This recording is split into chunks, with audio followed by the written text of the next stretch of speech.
sede para onde retorna após o decesso carnal. Os crimes hediondos de que padece a humanidade têm sua origem nessas regiões estuantes de vida, de onde procedem os vândalos e cruéis personagens, que se tornam instrumentos daqueles que lá permanecem, engendrando mecanismos de desforço e de perversidade, considerando-se poderosos dominadores dos destinos humanos, de que se creiam responsáveis.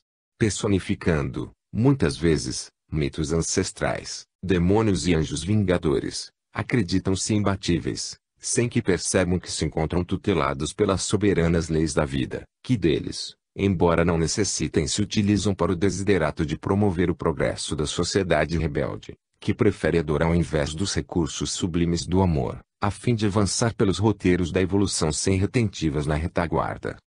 Igualmente, sem dúvida, dessas regiões espirituais procedem os próceres da humanidade, os santos, os mártires, os místicos, os cientistas e todos aqueles que desenvolvem o patrimônio do progresso, encorajando os lutadores para que não desfaleçam, tornando-se, eles mesmos, os estímulos vivos para as excruciantes batalhas da renovação moral do mundo.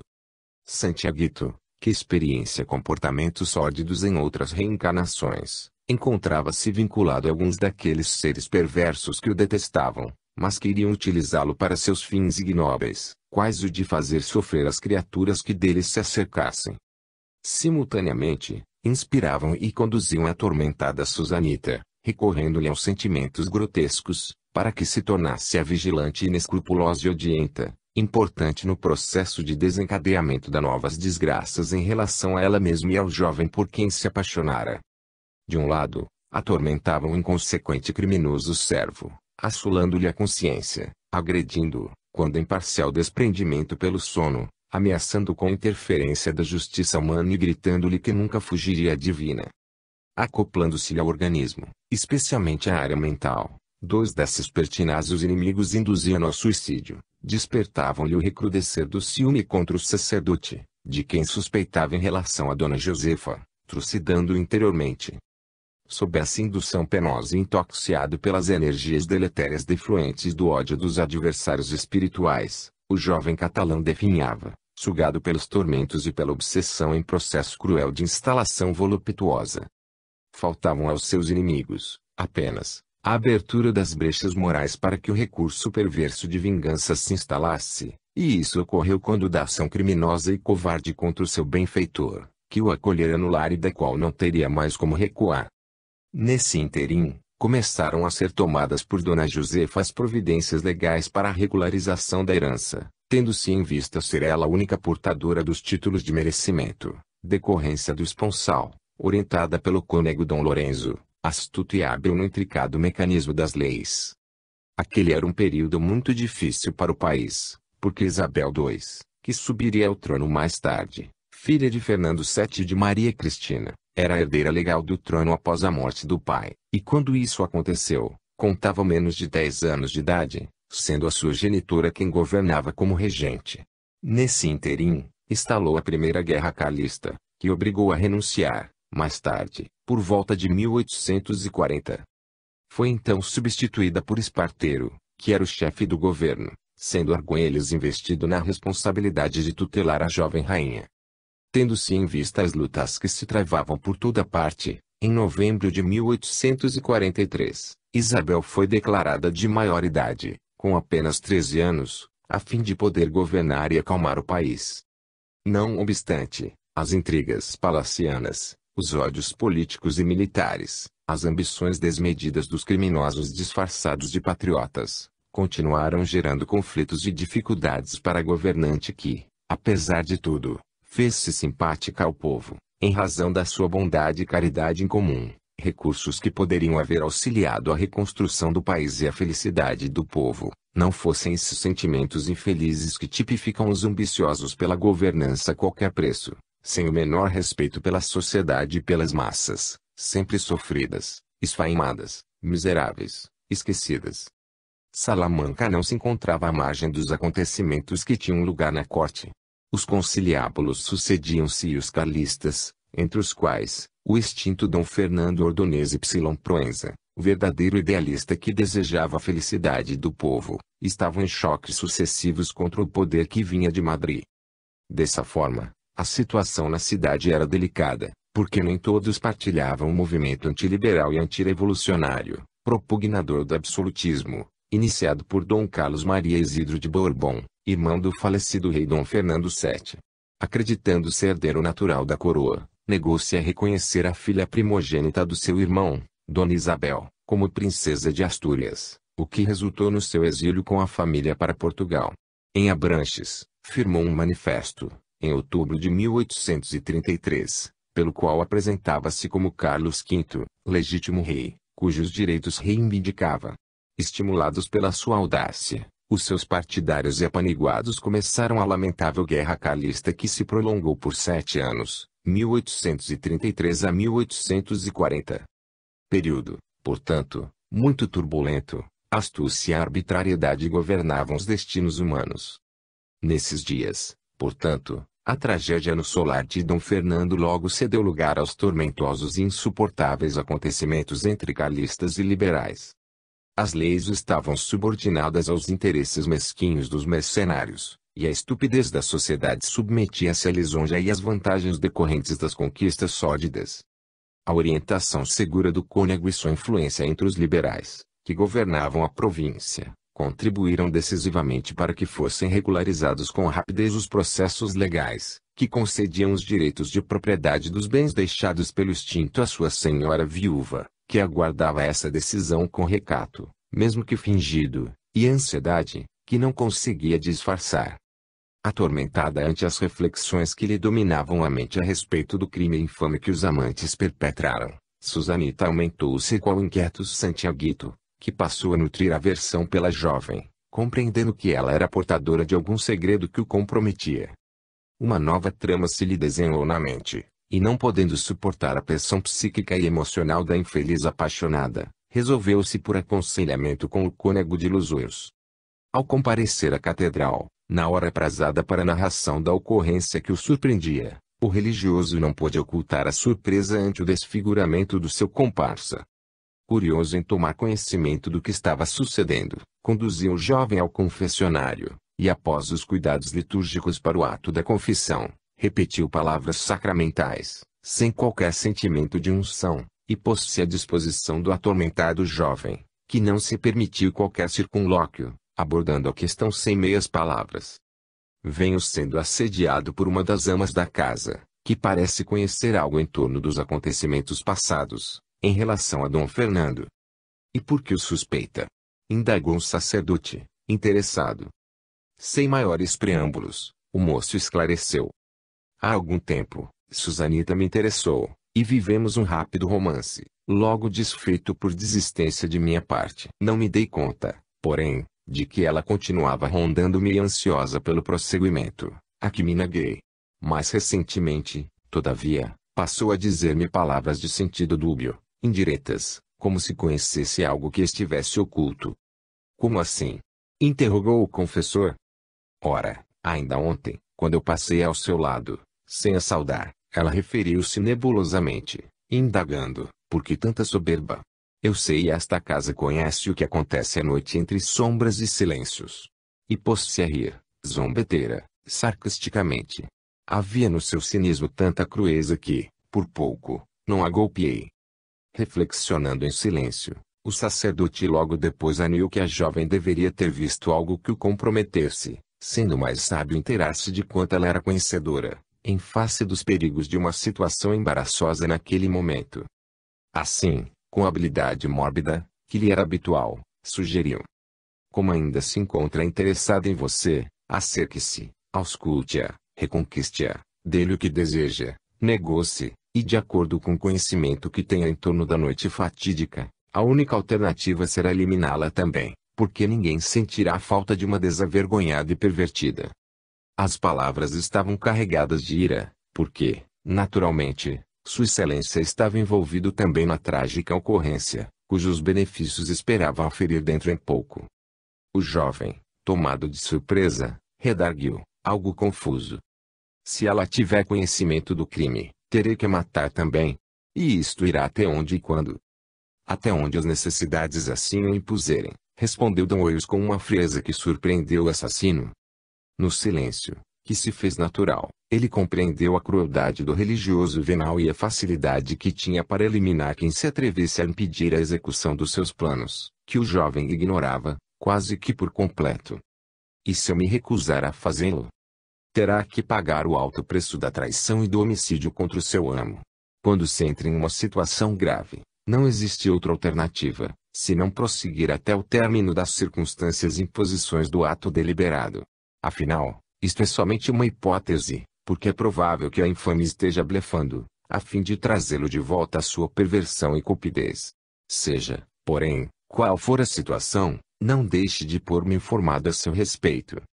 Porque houvesse um silêncio perturbador no jovem, o sacerdote aconselhou-o a procurar reagir ao conflito da consciência e sugeriu-lhe uma penitência que o acalmaria, acompanhada da Eucaristia que lhe poderia ministrar no ato da missa no dia seguinte. Era tal o desplante do cínico, que não acreditava, em absoluto, na eficácia do que estava oferecendo, porque a sua conduta dissoluta negava-lhe qualquer tipo de autoridade em matéria de fé religiosa. Apesar disso, o aturdido rapaz aceitou-lhe a alternativa e logo após dirigiu-se ao altar-mor, onde permaneceu em oração por largo período até a chegada das sombras noturnas, dali retirando-se, se não aliviado, pelo menos, com planos para o direcionamento futuro, no que investiria todo o patrimônio de que fosse portador, não se negando a pagar o tributo que lhe fosse exigido. 7. A insônia prossegue infelicitando os envolvidos. A paixão carnal é resquício de primarismo na criatura humana, que ainda não pôde superar os impulsos da sensualidade, embriagando-se com os vapores do sexo que a atormenta e não se deixa saciar, na volúpia da consumação precipitada. Responsável por incontáveis crimes no transcurso dos milênios, em razão da sua predominância na estrutura emocional dos indivíduos, fere cruelmente os sentimentos e despedaça as melhores aspirações do idealismo, da beleza e dos compromissos morais. Quase irracional, domina o pensamento e a emoção, arrastando aos lôbregos e sórdidos expedientes que possam oferecer o prazer extravagante, sem aplacar-se ou acalmar aquele que se lhe permite o cultivo. Insaciável, escraviza quem diz amar, submetendo às mais rudes exigências e servilismo, sempre disfarçados de testemunhos de afetividade. Por consequência, com o passar do tempo e o repetir dos hábitos doentes cansa-se, produzindo insatisfação e desdém pela pessoa, seu anterior objeto de volúpia, que troca por novo parceiro, assim o encontre.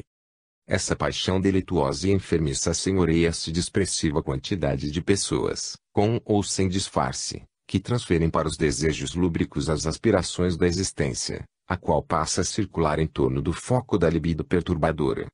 Todas as operações que realiza, as ambições que acalenta, os esforços que desenvolve, têm por meta atingir a luxúria e mergulhar na insensatez de um prazer rápido, que somente a imaginação é capaz de prolongar, para novamente recomeçar em função de uma falsa necessidade para viver.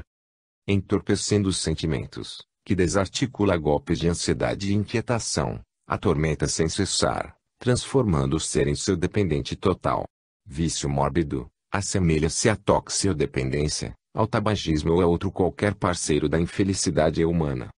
A mente, quase irracional, fixa-se nas sensações fortes da sensualidade e perde o controle em relação às elevadas manifestações do sentimento afetivo, que deixa de ter significado real, para expressar-se nessa forma perturbadora com a qual é confundido.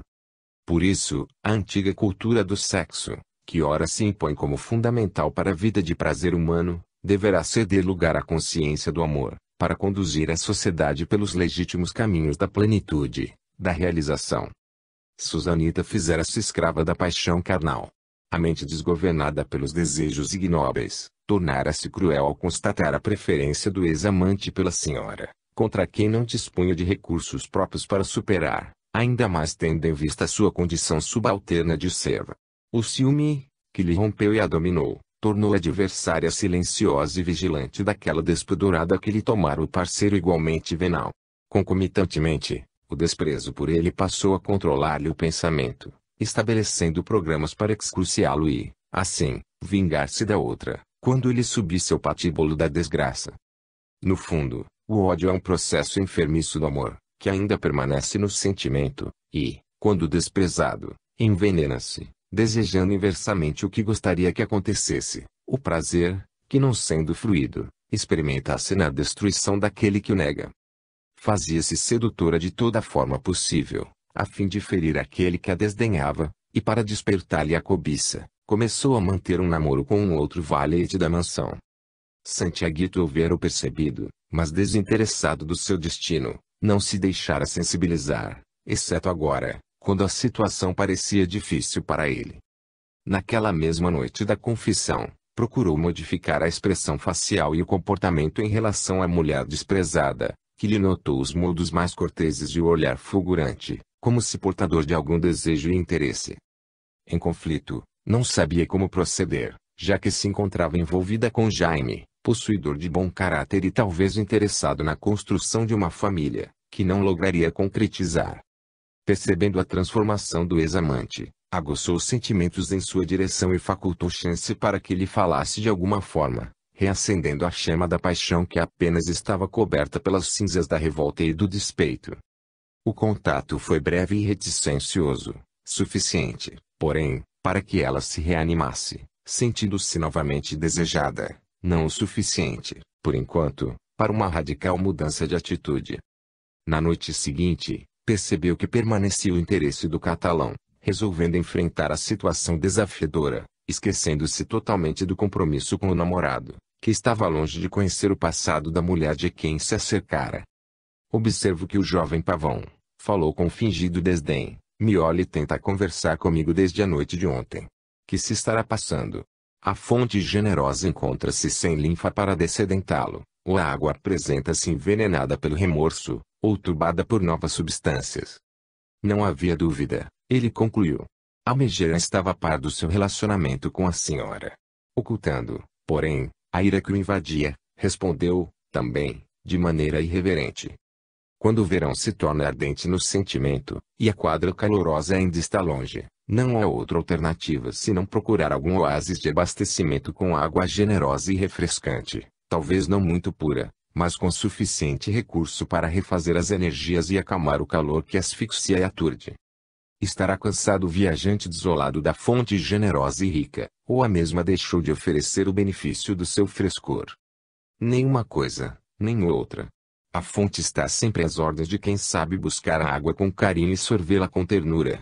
Ocorre que o sedento sempre prefere volver à nascente primeira, onde descansou e libertou-se da sede tormentosa que carregava. A jovem enrubesceu, emocionada. Não poderia saber se aquelas eram palavras verdadeiras ou não. No entanto, experimentou o explodir da alegria que o desejo refreado agora proporcionava, ante a perspectiva do prazer anelado. Deixemos de enigmas, disse, sorrindo, Susana. O que está acontecendo, após tanta distância e sofrimento que me tem infligido? Nada proposital, elucidou o catalão desejado. Cada momento tem o seu valor e significado. Venho atravessando um período de desolamento ante a morte inesperada de Dom Fernando, a quem ofereci os meus melhores serviços e respeito. Procurou imprimir na voz sinceridade, o que era verdadeiro em parte, em certa dose de emoção para impressionar a moça. Naquela noite fatal estive com ele, que me chamara, momentos antes, penso, da sua morte prematura. Desejava desconcertá-la, caso houvesse visto adentrar-se ou sair da vivenda. Quando soube morto, não pude mais dominar os meus sentimentos de angústia e de dor, refugiando-me no isolamento e na incerteza do meu futuro, o que ainda me domina e faz sofrer.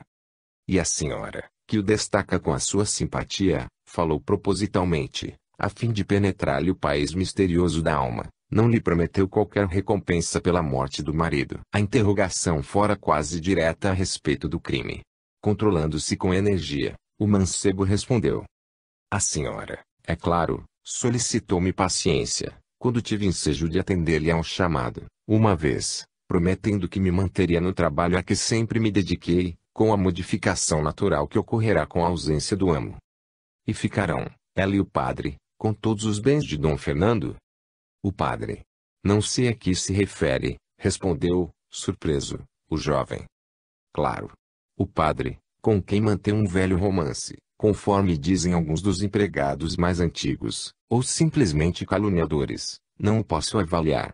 O que me chama a atenção é que ele tem estado aqui mais do que deveria e os seus serviços religiosos impõem, seja agora ou fosse antes, quando o patrão estava de viagem. Não duvido que tenham algo em comum, o que, aliás, não é surpresa para ninguém. Santiago Fleury Ruiz não esperava por essa informação que lhe confirmava as suspeitas acalentadas. Mas não estava preparado para ouvi-la com sarcasmo e perfídia. Fremiu de raiva, e não se descontrolou, porque desejava levar o diálogo até o fim, mesmo que martirizado, de modo a descobrir quanto ela sabia.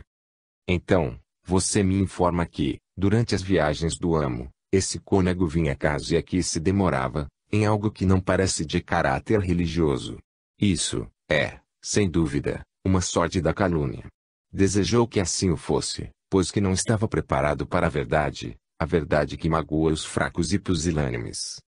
Sem dúvida alguma. Ainda me recordo que, não há muito, ele esteve durante a sua ausência do patrão para jantar, ficando tão embriagado, que foi necessário que a senhora o mandasse levar de volta à casa paroquial, porque não tinha condições de caminhar em equilíbrio. Os comentários do cocheiro e do auxiliar foram perturbadores, tendo em vista que essa é uma conduta desprezível para um religioso. Está evidente, portanto, que não viera para rezar.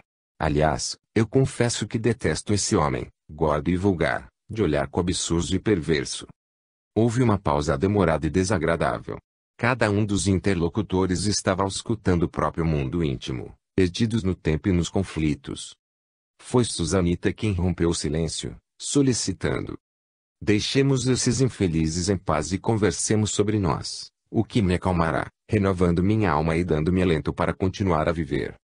Chamado à razão, o jovem, que se contorcia nos estertores do ciúme e da revolta por haver sido usado pelos hábeis criminosos, tinha lágrimas nos olhos ardentes que não chegavam a cair. Tremia. Empalidecera mortalmente e apresentava sudorese glacial. Felizmente o manto da noite impediu de ser visto nesse estado lamentável, que lhe desvelava o interior ante a informação que o alcançava com lâminas morais dilaceradoras. Com esforço hercúleo dominou-se, a fim de continuar a conversação, que se lhe tornava insuportável. Novamente convidado ao diálogo apenas sobre ambos, esclareceu que se encontrava muito aturdido com os últimos acontecimentos. Sem dúvida, nutro desejo e carinho por você, afirmou quase sem convicção, a fim de acalmar a moça e deixá-la em melhor situação de confiança. O seguir, solicitou-lhe licença para recolher-se ao leito, em razão de sentir-se esgotado física e mentalmente com todas aquelas ocorrências perturbadoras. Sentindo-se aliviado e confiante no futuro, Susanita nada objetou, e deixou ir-se, sem lhe haver percebido a perplexidade, o choque de que fora vítima ante as informações dos fatos que desconhecia. Ele sentia a necessidade de solidão, a fim de reorganizar a mente, coordenar as ideias, descobrir o que se estava passando e o que lhe haviam feito os dois covardes criminosos, envolvendo nessa trama cruel, e permanecendo insensíveis em relação ao homicídio e ao seu destino. Atirou-se no leito e mergulhou profundamente nas interrogações de difícil resposta, senão aquelas que mais o martirizavam. Havia sido a vítima fácil para que o crime fosse perpetrado, e eles, os despodorados sacerdote e Dona Josefa, pudessem usufruir os resultados que anelavam. Haviam se aproveitado da sua ingenuidade e ignorância, por certo combinado anteriormente, e o atiraram ao abismo da vergonha e da tragédia. Mas não ficariam impunes, mesmo que ele mais se afundasse no poço da loucura. Tomaria a justiça nas mãos e vingaria a atitude que tiveram em relação à sua estupidez, com que agora exultavam. O ódio é labareda que incendeia os sentimentos e faz arder todas as aspirações dignificadoras da criatura humana. Segue e enlouquece, tirando a razão e asfixiando as emoções. Foi com essa chama, queimando e requeimando, que Santiago viu a noite passar, sem conseguir dormir ou ter diminuído o impacto da revelação sobre o relacionamento sexual do sacerdote com a pervertida senhora. Não saberia dizer a quem mais detestava naquele momento. O certo é que os enfrentaria, e faria qualquer coisa para os desmascarar, mesmo que o gesto terrível lhe custasse a existência, que já não tinha sentido após esses infames insucessos. A alva surpreendeu abatido e trêmulo, como se houvesse saído de uma larga enfermidade. As olheiras estavam acentuadas na face descarnada, e os olhos, antes brilhantes e fogosos, pareciam duas brasas apagando-se sob uma névoa de lágrimas que não caíam. Logo foi possível, enviou a senhora uma mensagem, solicitando audiência urgente e impostergável, para a gravidade de que se revestia. Astuta, que não esperava por tal solicitação, segura da própria perfídia, aqueceu de pronto, entre curiosidade e suspeição. Preparou-se para receber o amante, ambicionando perturbá-lo sensualmente, e, despachando a serva, que pediu aguardasse novo chamado, mandando-a convidar o catalão a adentrar-se na alcova. Quando viu, não pôde soprar uma exclamação, que lhe escapuliu dos lábios. O seu olhar agora estava desvairado, os lábios enrictos de ira, as mãos trêmulas e todo ele se encontrava descontrolado como nunca anteriormente. Não se permitiu saudá-la com o respeito que antes lhe dedicava, pois que, embora seu amante, não esquecia da posição de servo remunerado. Agora, transtornado, foi ríspido e cínico, dirigindo-lhe ofensas sem nenhum escrúpulo, aliás, merecidas. Sem qualquer medida, explodiu em palavras rudes. Como se atreveu a trair-me, pelas mentiras de amor e de desejo, enquanto se refestela na luxúria com o odiento Dom Lorenzo?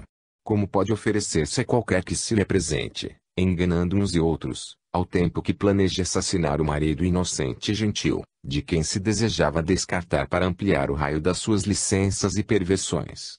Escolheu-me, por certo, considerando-me estúpido, conforme fui, para atender aos seus desmandos, iludindo-me com a falsa paixão e a inspiração do padre bandido. Agora, que consumou seu maior desejo e logo mais entrará na fortuna do desditoso marido jogado no túmulo, irá repartir com o despudorado os bens que foram amealhados com sacrifício e honradez. O ódio, que o desarticulava emocionalmente, também dificultava o raciocínio e a ordem do pensamento. Quase fulminada pela surpresa, Dona Josefa levantou-se, levou as mãos ao rosto, ora esfogueado, e quase gritou por socorro ante o parceiro tresvariado. Tinha a impressão de que iria ser agredida fisicamente, tal a violência das palavras e gestos em forma de acusação, digamos a verdade, justificada, porque real.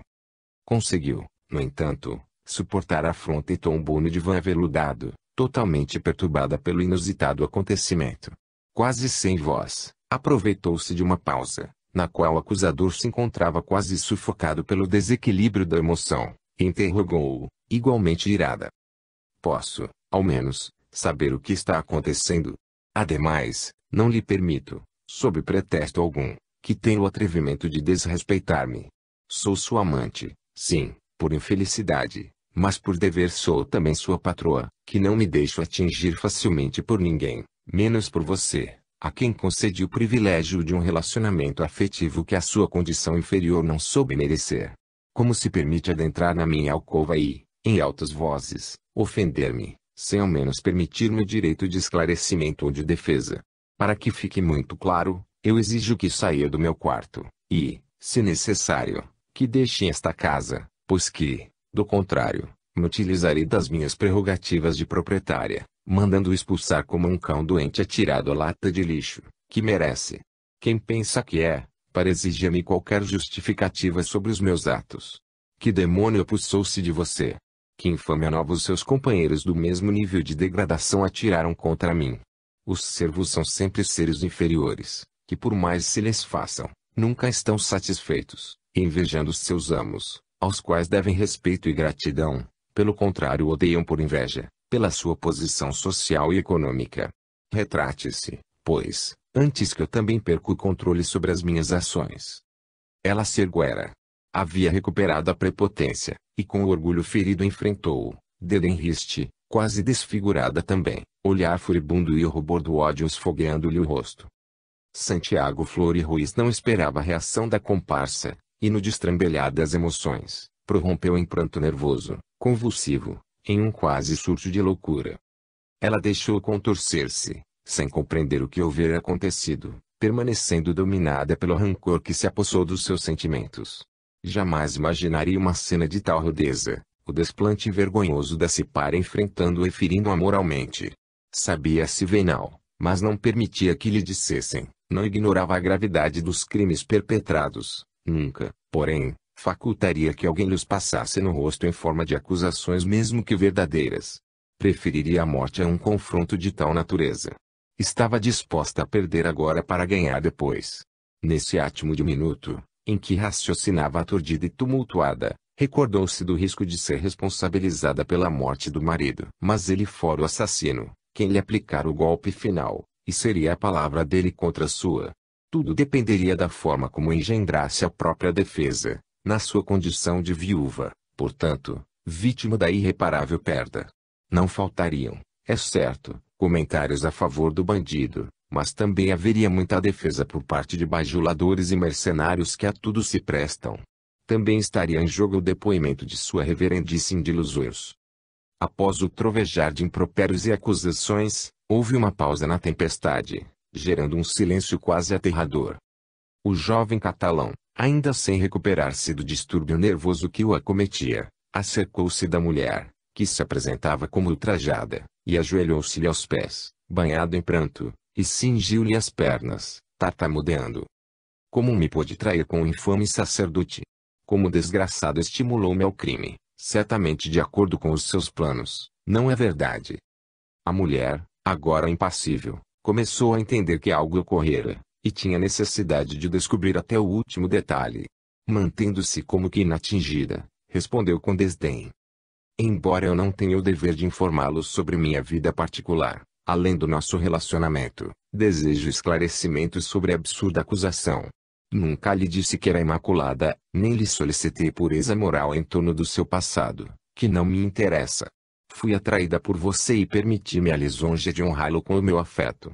Apesar disso, tenho a dizer-lhe que o senhor Cônego jamais me inspirou qualquer emoção, exceto o asco que sinto pela sua pessoa. Era, sim, uma pérfida deslavada. Mas teria que manter a situação em que se encontrava à prova de qualquer mancha, não podendo, no entanto, evitar as suspeitas fundamentadas. Estou informado que ele sempre a visitou na ausência de Dom Fernando, e a que tem estado com frequência, sendo recebido com hospitalidade, enquanto eu definho no meu catre, longe de respeito e de consideração. Quais os motivos que o têm trazido até esta recâmara, onde se tem demorado, às vezes até a embriaguez total, qual ocorreu durante um jantar em meses passados? Ela sorriu irônica, nervosamente, chasqueando dos ciúmes doentes do jovem imprevidente. Saiba que Dom Lorenzo sempre teve acesso a esta casa, graças ao meu falecido marido, que o tinha em alta conta. É natural que eu tratasse bem, no passado, com ou sem a presença de Fernando, e agora o faça, pelo seu interesse em trazer-me o conforto da religião, sem o que me encontraria muito mais aflita. Após uma pausa proposital, continuou. É certo que desejei livrar-me do meu marido, em razão da loucura que o dominava pouco e pouco, agredindo-me e ameaçando-me. No entanto, eu também o amava, em razão do homem bom que sempre houvera sido até o momento em que começou a desequilibrar-se, fascinado pelo carlismo e sua paixão política, sua ambição econômica, seu prestígio na sociedade. Agora, que as águas revolucionadas se acalmam, sinto-lhe a presença emocional, lamentando o seu atro destino. E porque fosse uma consumada atriz sem palco, nem teatro, assumiu uma postura de sofredora para sensibilizar o amante, e perguntou-lhe, com outra entonação de voz: que ocorreu de tão grave, a fim de enlouquecê-lo, ameaçando o nosso compromisso de fidelidade e de amor após o desenlace de Fernando? Será que, pelo menos, não mereço tomar conhecimento daquilo que se trama contra mim com a sua aquiescência, no que resultará a desgraça de nós ambos? Como a calúnia pode ter tanta força que supera a inocência, a honradez? Que se passou? Havia agora no seu rosto uma expressão de dor fingida, que desarmou o acusador ajoelhado aos seus pés, contemplando-a de baixo para cima. Ela estava ofegante, o colo arquejante, a tez branca e a cabeleira abundante que lhe caía anelada sobre os ombros desnudos, em atitude provocante e sensual. Santiago desconcertou-se, e, totalmente atordoado, levantou-se, sentando-se em ampla cadeira de braços aveludada. Segurou a cabeça em febre com as duas mãos e prosseguiu chorando, lágrimas agora de arrependimento, destituídas da ardência da mágoa e do ódio. Sucede que a amo tanto quanto a minha vida, balbuciou timidamente. Informado da intimidade do padre com a senhora, descontrolei-me, deixando-me arrastar pela calúnia de que ele é hóspede dos seus sentimentos desde há muito tempo. Assim, senti-me lesado, usado por ambos, para que se desvencilhassem do impedimento para uma vida mais dissoluta juntos, descartando-me depois. Ao pensar naquele untuoso hipócrita, a quem recorri em confissão mais de uma vez, acreditando na falsa religião que prega, abri-lhe a alma, de alguma forma em gratidão por haver sido ele quem aqui me colocou junto a Dom Fernando, e, de outra maneira, pela minha fé ingênua nos ensinamentos da Igreja. Sentindo-me descartável e programado para ser a próxima vítima, embora desconhecendo de que maneira iriam agir para libertar-se de mim, não pude dormir, e durante toda a noite um só pensamento me dominou a mente, que seria o da destruição de ambos meus inimigos. Por isso, não hesitei em tomar a resolução de lançar fora todas as cautelas e cuidados, vindo até aqui, o de que não me arrependo. Pelo menos, fico sabendo dos seus sentimentos em relação ao perjuro, a quem odiarei pelo resto da minha vida. Também eu o detesto, interrompeu a mulher que agora recuperara a frieza emocional, e se pudesse, libertar-me-ia da sua presença malfadada, que não posso ostensivamente demonstrar. Ante essa declaração, que o alegrava, Santiaguilo reconquistou a alegria, e abraçou a dissoluta, que esperava traí-lo de volta, embora, a partir de agora, a sua não fosse mais a mesma confiança até então mantida.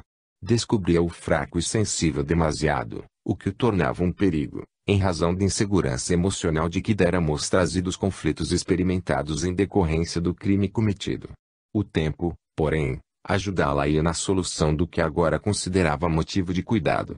O desejo carnal, no entanto, que estava sob controle, passou a dominá-la, e, interessada no envolvimento sexual, a insensata voltou a interrogá-lo com a habilidade que lhe era natural. E quem o envenenou contra mim, a ponto de transtorná-lo dessa maneira? Ele ia denunciar Susanita, mas deteve-se, irado contra a jovem de Torremolinos, a pequenina aldeia praiana do que mais tarde seria parte da Costa do Sol. Mais um motivo para libertar-se da sua influência, que ainda não decidira como fazer, em razão do conhecimento que ela possuía em torno do homicídio e do relacionamento com a patroa. Acalmando-se totalmente e recobrando o interesse pela sedutora, da explosão do ódio passou às emoções da lascívia, entregando-se ambos ao prazer da carne em desalinho. A mulher vulgar sentia-se homenageada pelo amante jovem e sedento de luxaria, não se preocupando com as consequências insanas da conduta reprochável. Os amantes, embriagados de lubricidade, não se deram conta do tempo que transcorria, até o instante era que perceberam que o prolongamento daquele encontro iria inspirar suspeição na ama e nos demais empregados, demonstrando que fora mais do que uma conversação de negócios entre patroa e empregado. Prometendo-se novos encontros, e animando-o com futura gratificação à altura do seu merecimento, a mulher cansada despachou o comparsa, reanimado, que aparentemente restabeleceu o equilíbrio e volveu aos seus aposentos. Com a morte de Dom Fernando, ainda não ficara claro qual seria a sua função, o que mais tarde seria estabelecido, de forma que estivesse próximo da amante, conforme o desejo de ambos. Aquela trama que, por pouco, não resultará em desditas irreversíveis, de alguma forma fora desenhada no mundo espiritual inferior pelos inimigos de Santiaguito e de Dona Josefa, utilizando-se da sensibilidade perturbada de Susanita. No jogo das paixões infrenes e subalternas havia o campo próprio para o fermento do ódio, facilmente articulado por meio da inspiração perversa nesses sentimentos controvertidos. Dessa maneira, não foi difícil um tentame inicial para futuros cometimentos mais trágicos.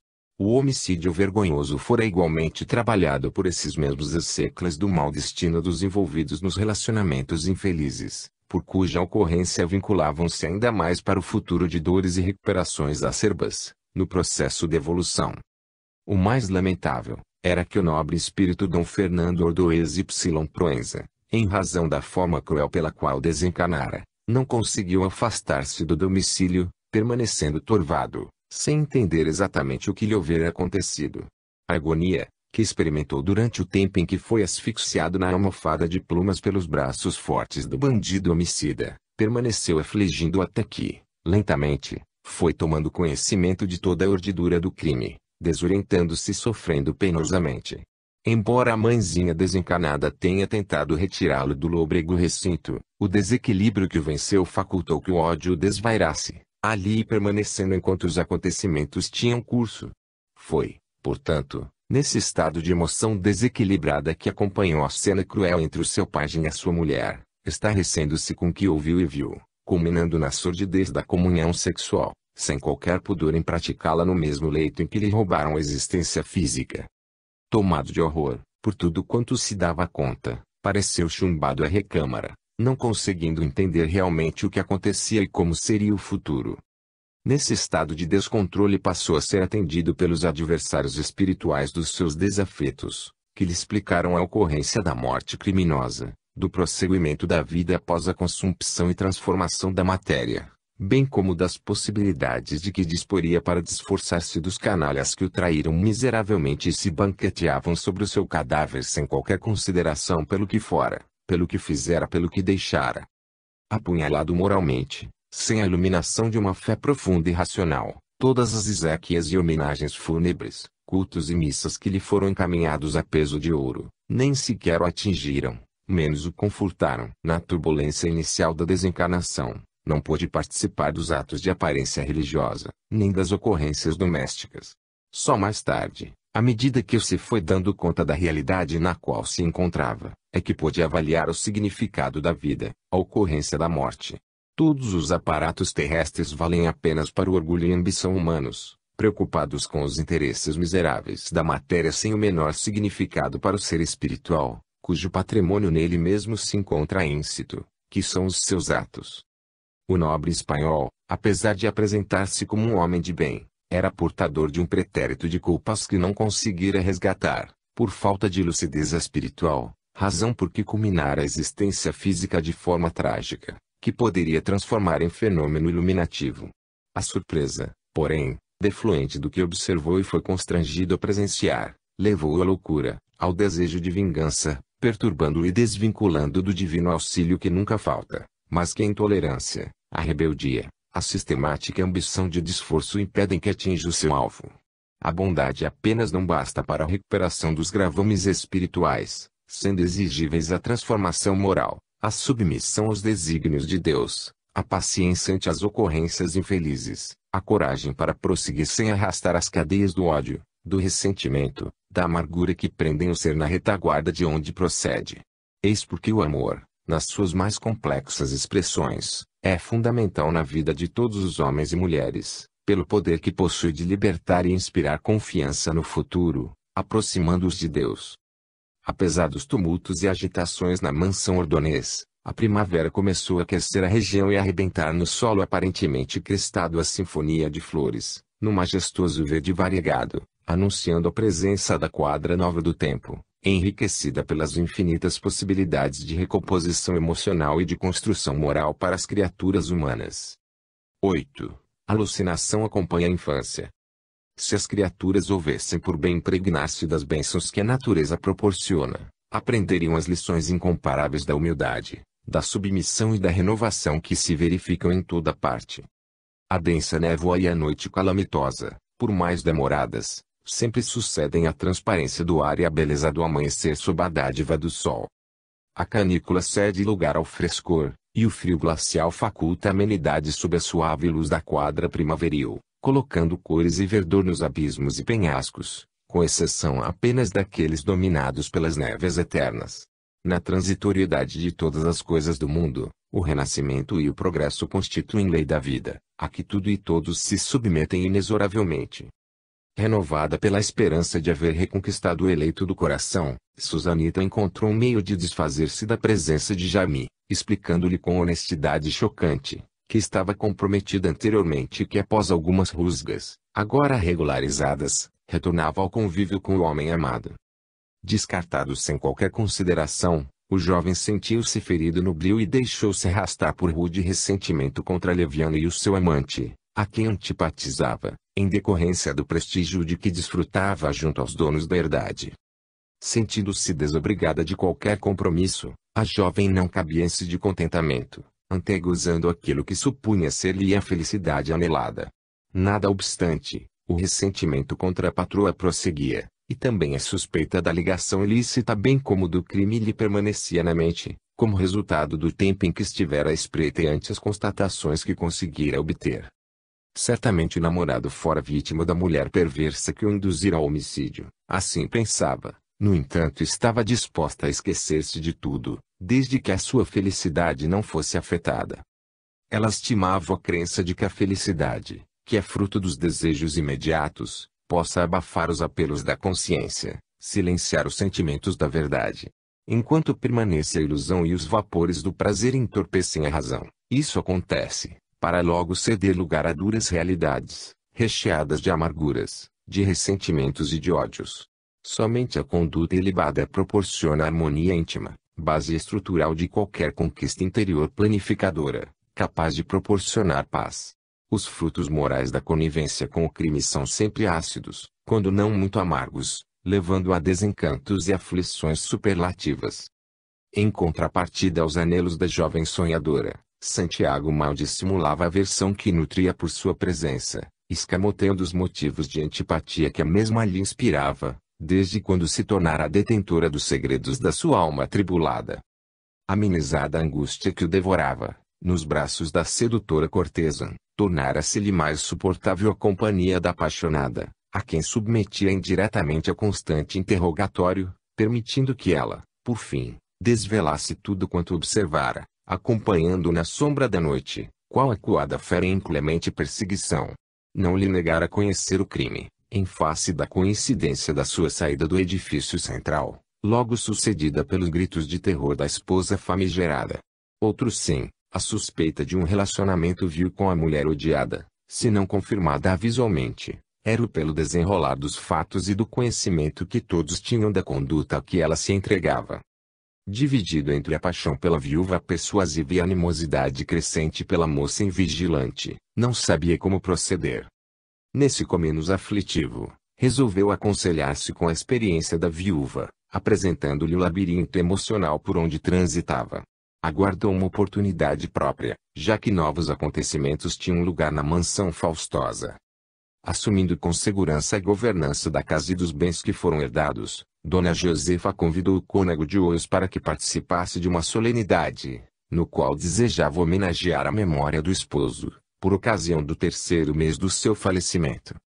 Estimulado pela cobiça, e sonhando com o quinhão que esperava receber, Dom Lorenzo não se fez rogado, comparecendo à reunião que teve lugar na sala de refeições, após lauto jantar de que também participara, exorbitando na comida e nas bebidas finas.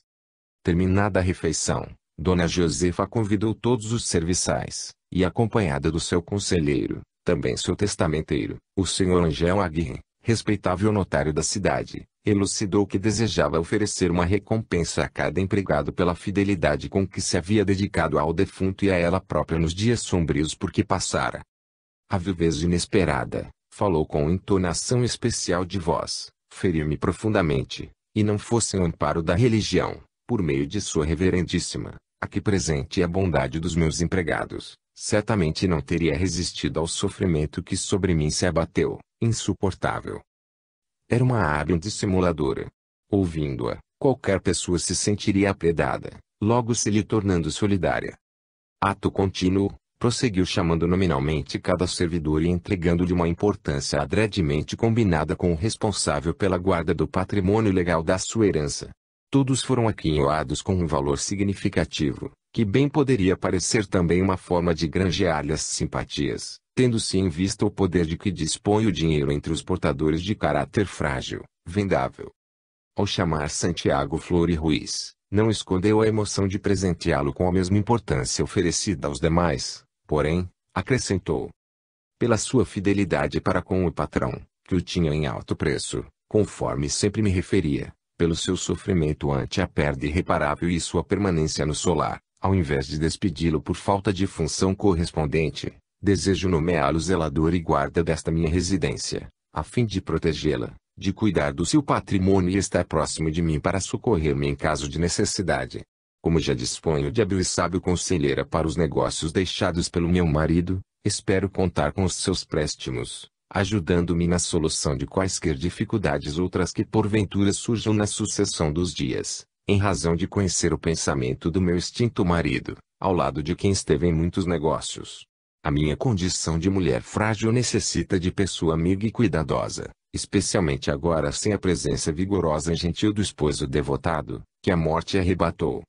Continuando, enquanto todos se surpreendiam uns agradavelmente, outros menos, convidou nominalmente o sacerdote, a quem ofereceu regular bolsa de couro e veludo, com alguns arabescos em metal brilhante e entregou-lhe uma importância expressiva em moedas de ouro, asseverando: sei que essas moedas não representam tudo quanto o nosso respeitável cônego merece, mas que significam um pouco da minha infinita gratidão pela sua sabedoria e devotamento para comigo nestes dias sombrios e tormentosos que vão passando. Espero que o nobre sacerdote, verdadeiro representante da religião, aceite este gesto como pálido sentimento de amizade e de reconhecimento, que não traduz tudo quanto me vai pela alma. O sacerdote venal levantou-se sorridente, curvou-se gentil, beijou a destra da atriz no desempenho do seu papel e segurou com avidez o fruto dourado, não obstante metálico, do seu crime. Agradeceu com palavras corteses, numa representação de alta farsa, em que cada qual das personagens desejava parecer mais legítima no papel que desempenhava, de forma a impressionar a plateia ignorante que os observava. Não, porém, tão ignorante e estúpida quanto pensavam. Susanita não disfarçava a ironia que estampou na face, mesmo após haver sido aquinhoada com a sua parte. A sua dignidade não foi tão elevada a ponto de recusar-se à venda do caráter, na hábil manobra da competidora rica. Irada, ante a eleição do amante, que agora teria mais fácil acesso à intimidade da senhora, e, por consequência, mais oportunidades para os relacionamentos duvidosos e vulgares, por pouco não se retirou da sala, dominada pelo ciúme irracional. Encerrada a solenidade de gratidão com brindes e um serviço de doces para todos os empregados e convidados, Dom Lorenzo convidou Santiaguito verbalmente a que o visitasse no dia imediato, ao cair da tarde, quando lhe desejava parabenizar pela promoção conseguida e para conferir-lhe outras responsabilidades. Dom Fernando acompanhava espiritualmente as ocorrências que tinham lugar no lar que fora seu, entre estertores de agonia e anseios de vingança enlouquecida. Embora não fosse escravo dos haveres, que havia deixado, compreendia que a mulher dele se utilizava para comprar as consciências, dando curso aos seus desmandos morais, desonrando o lar e o nome que herdara por meio do matrimônio, que não passara de um embuste de longa duração. No seu desvario, acercava-se da viúva e tentava estrangulá-la sem o conseguir, não logrando meios de atingi-la, porque aquela mente perversa se encontrava em outra faixa vibratória, na qual os interesses imediatos dominavam. Outras vezes, atirava-se raivoso contra o espajem, e percebia que ele se descontrolava um pouco, dando-se conta da sua sensibilidade, da estranha percepção de que era dotado para captar as influências espirituais. Acalmado pelos comparsas, igualmente desencanados, que espreitavam os inimigos e planejavam vencê-los no momento próprio, deixava-se abater pelo desolamento e pelas lágrimas abundantes. O território dos sentimentos é área imensa desconhecida, mesmo quando pulsem vibrações no além-túmulo. Educar as emoções e controlá-las, direcionando-as para as semeaduras do bem e da verdade, é compromisso com a vida que ninguém deve postergar ou não levar em consideração. Momento chega em que a sementeira ali realizada emerge do solo e expressa-se conforme a qualidade de que se constitui. Mais tarde, encerrada a encenação, Susanita buscou as acomodações onde o amante meditava, em busca do seu aconchego e do prazer sexual a que se entregava desafortunadamente. Encontrou-o encantado com a distinção de que fora objeto, e não podendo ocultar os transtornos íntimos, espicaçou-o. A todos soa-nos muito mal a preferência de Madame, que o elegeu como seu fâmulo de preferência. Todos percebemos que a atitude guarda motivos muito sórdidos, tais o concubinato acobertado pelo dever de empregado para com a patroa, que agora inclui também a contribuição sexual. Acusado diretamente, Santiago levantou-se e esbofeteou-a, o que vinha desejando havia algum tempo. A bofetada ressoou forte e ela tombou sobre a cama, enquanto ele, tomado de fúria, exprobrou-a. Caluniadora infame, língua infernal, até onde irão as suas acusações? Ninguém tem honra no seu conceito, somente porque você é uma perdida e vadia. A senhora merece respeito, e nunca permitirei que volte a ferir-lhe a dignidade diante de mim. Que você o faça com a corja de colegas e que se une, nunca, porém, na minha presença. Se novamente atrever-se, não sei o de que serei capaz, e você será a única responsável. Após o gesto violento e as palavras ásperas, prosseguiu. Entrei nesta casa para servir, apresentado pelo cônego senhor de Lusóios, e daqui sairei sem mancha nem culpa, embora você tenha prazer em fustigar-me direta ou indiretamente com as suas suspeitas. Afinal, Não sei mesmo a razão por que a tolero, não a expulsando definitivamente do meu caminho. Eu sei a razão, revidou a moça aturdida e petulante ante a sofrida agressão física, é que você tem medo da minha delação. E eu não trepidarei em denunciá-lo às autoridades, bem como o infeliz mariticida, comparsa e amante. Foi demais para o atroamento do jovem catalão, que avançou como um felino e começou a apertar a garganta da moça atrevida, que se debatia angustiada, com dificuldade de respiração. As entidades perversas gozavam ante o espetáculo deprimente e perigoso, estimulando as energias nervosas desorganizadas do criminoso, a ponto de levá-lo a repetir uma façanha nova e trágica.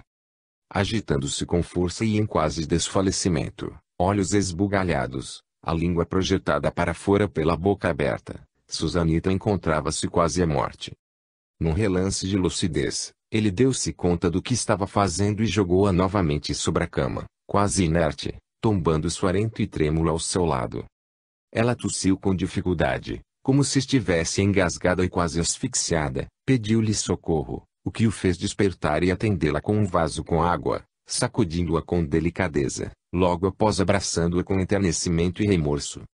Perdoe-me, suplicou com muita dificuldade com a voz rouquenha na garganta túrgida, não sei o que se passa comigo. Devo estar enlouquecendo a pouco e pouco. Os meus nervos não suportam tanta atenção. Igualmente, é como se uma força demoníaca me tomasse todo, e o instinto criminoso me invadisse, levando-me ao quase delírio da morte.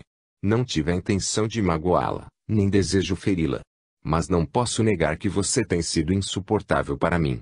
Ao invés de constituir-se uma razão de vida e de alegria, tem se caracterizado pela ironia, pela crueldade, pela suspeita e pelas acusações, que já não suporto. E após uma pausa pesada, declarou com mágoa: melhor que nos separemos definitivamente e você procure as autoridades, apresentando as suas acusações de louca, conforme melhor lhe aprouver. Não tenho mais o que fazer. De minha parte, considero tudo terminado entre nós, e deixo o futuro a Deus ou a Satanás, para que decidam como deverá ser.